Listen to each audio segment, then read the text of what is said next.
Hey, I'm David, and I'm going to be supporting the negative side of this, which is that physician-assisted suicide should not be legalized. And just going off of what one of my opponents just said, I have an example of, she said that they should be able to die in a humane way, but not everybody that actually takes the drugs actually dies in a humane way. I got a couple examples of this, so I'll talk the first one. A man by the name of David Pruitt.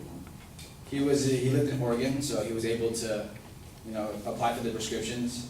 He had lung cancer, and he qualified to obtain the prescription.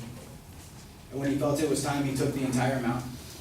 He then went to sleep for 65 hours, woke up saying, "What the hell just happened? Why am I not dead?" He was so moved by the experience that he didn't want to go through it again. He actually just, he died naturally 2 weeks later instead of actually going through the process again, because he was freaked out about what happened. Like, he was supposed to die, he ended up waking up. I have another example of this as well. One patient actually ingested the medication, but regained consciousness before actually dying. The patient woke up 2 days after ingesting the medication and remained minimally responsive and died 6 days later of natural causes. So as you can see, it doesn't go over naturally for everybody. It kind of is how your body reacts to it. Even if you take the entire amount of the drug, doesn't mean you're going to die.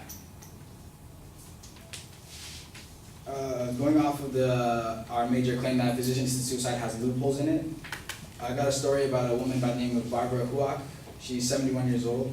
She was diagnosed with amyotrophic lateral sclerosis, a progressive neurological disease.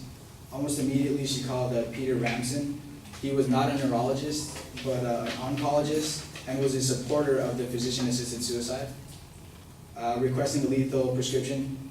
He actually declined that because he felt that she had more than 6 months to live. She saw him again in March, and he actually did write the prescription for her. He was present on April 10th, the day she chose to die. And under the Oregon law, the person is supposed to take the drugs themselves. And what happened was he actually emptied the 90 capsules into a bowl of chocolate pudding, and her 2 sons actually spoon-fed her the drugs, which is illegal. And they were not tried or convicted of anything.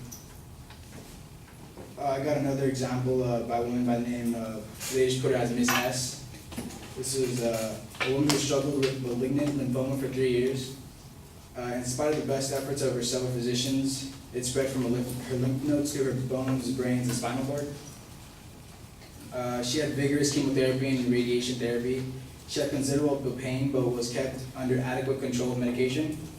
She was repeatedly discouraged, and this was helped somewhat by the use of antidepressant. And last visit, she said that the doctor said there was nothing more that could be done for the disease, and he actually encouraged her to go through with a suicide, which is actually illegal under the Oregon law as well. A doctor is not allowed to mention the physician-assisted suicide. It has to be completely from the patient's side. And he actually offered to give her an excessive amount of pain medication in order for her to kill herself.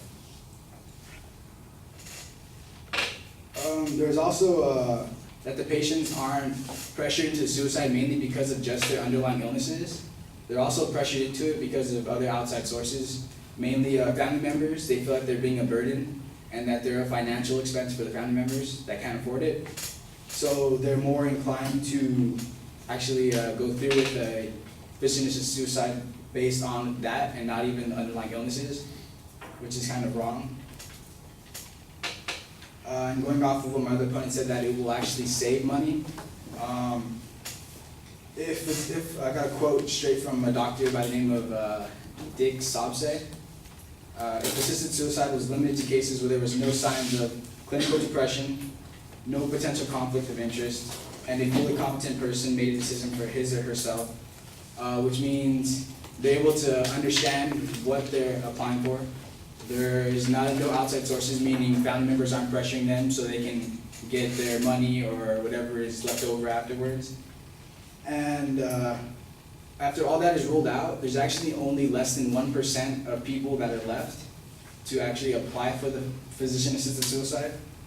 And if it was actually gone through, it would not save that much money, even though the drugs are very cheap. If only 1% of the people are actually eligible to go through with this, it doesn't have a real money-saving measure to it.